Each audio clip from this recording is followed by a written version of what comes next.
শবে বরাত হলো আল্লাহর পক্ষ থেকে ক্ষমা লাভের এক মহামূল্যবান রাত। আসুন আমরা তওবা করে তার রহমত কামনা করি। এ রাতে আল্লাহ অসংখ্য বান্দাকে ক্ষমা করে দেন। আসুন আমরা তওবা করে তার রহমত কামনা করি। ভাগ্য নির্ধারণের রাত। এই রাতে আগামী 1 বছরের অনেক ফয়সালা লেখা হয়, রিজিক, জীবন, মৃত্যু।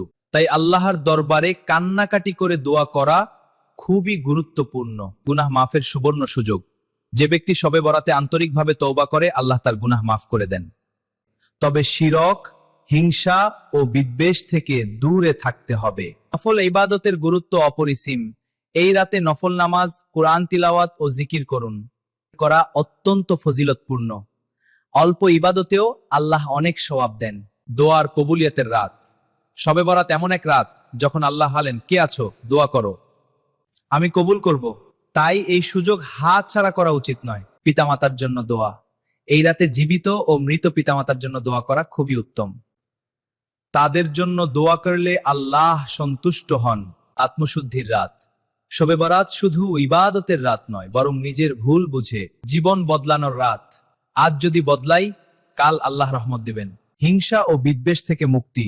হাদিসে এসেছে, হিংসুক ও বিদ্বেষী ব্যক্তিরা এই রাতে ক্ষমা পায় না। তাই আসুন মন পরিষ্কার করে আল্লাহর কাছে ফিরি। আল্লাহর নৈকট্য লাভের সুযোগ। এই রাত আমাদের আল্লাহর কাছে ফিরে যাওয়ার এক বড় সুযোগ। চোখের পানি, ভাঙা হৃদয়, সবকিছু আল্লাহ দেখেন।